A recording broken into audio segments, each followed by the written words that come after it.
Wow. A lot of things are happening in the world right now, and I feel like I need to open up and be honest about certain things that have happened in my life that I have not really ever talked about to anyone. I never really thought that anyone would understand. This is something that I've been carrying for a long time. Gosh, this is harder than I thought. People that know me, they see me in front of cameras, but when I'm acting, that's not me, and now I have to talk about myself, and I find that very difficult. It's time to let people know that this world can be a pretty awful place. Being in the United States for almost 5 years shaped me into the person I am now. So, in a sense, I'm really thankful for all the things that happened to me. But on the other hand, I am so angry. And with angry, I really mean I am so hurt. Before I left, my father, he told me, he said, Dave, you are about to move to a place where you will find a lot of people that will try and make you feel like you are less than you are, and I don't want you to listen to them. There have been some people that really tried and break my spirit, and there's one that actually did. He hurt me so bad. For 4 years. My theater professor, I went to a small college in Waverly, Iowa. It's called Wartburg College. It was a really small theater program.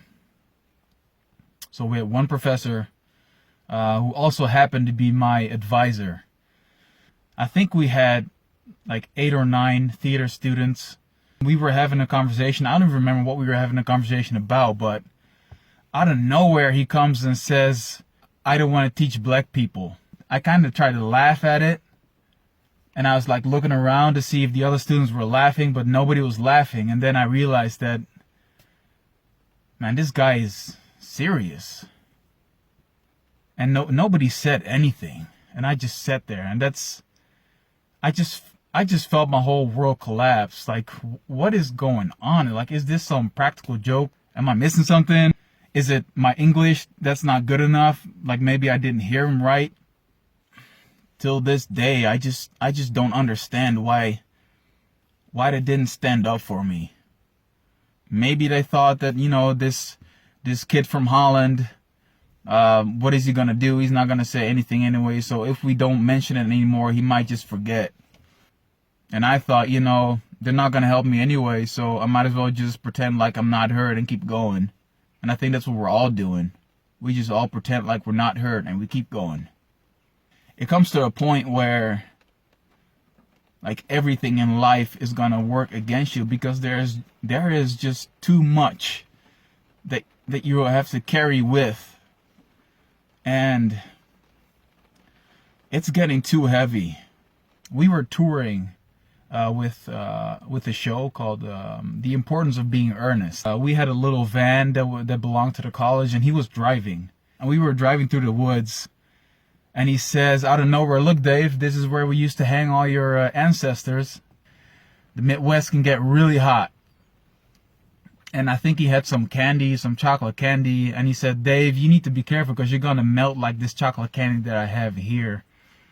And he would just go on and on and on. And this went on for 4 years. My basketball coach came to the auditorium, and my professor, he stormed in.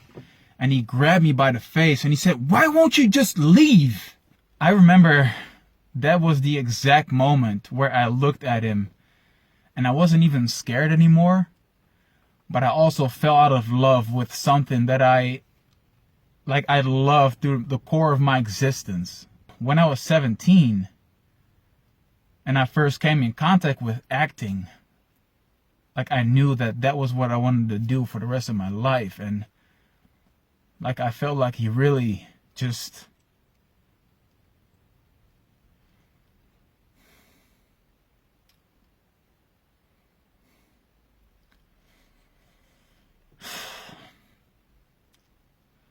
like he broke me.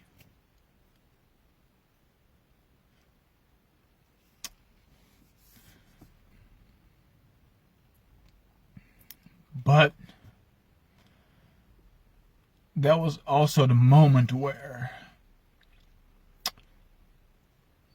I decided that I was not going to quit. It was a tough 4 years, man, I'll tell you that. I went and I talked to one of the few African American professors that we had.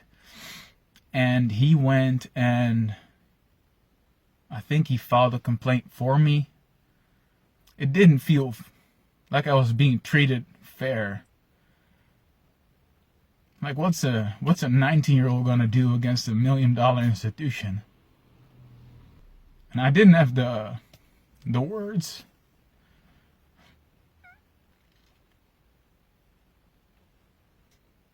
I didn't have the words to stand up for myself.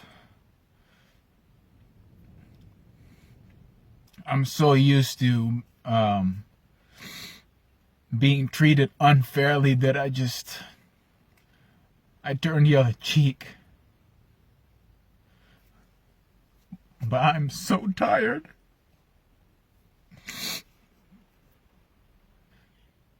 If for the last 30 years that I've consciously been around, I've never grown a certain hate or resentment towards white people, then why is it not possible for some other people just to not hate me? I have love for everyone. And it just doesn't make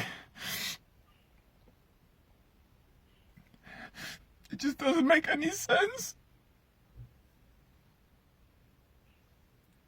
What people need to understand is that I'm not upset over one thing. It's so many things. And I can't be the only one. But I've noticed that nobody talks about this stuff. So we need to start talking about this so people know. I refuse to think that the world is an ugly place, but there are so many ugly people walking around. And I also feel like those people deserve love. I think this racism thing is just a false sense of superiority by people who are nothing but scared and insecure. So we need to have this conversation. We need to have this conversation.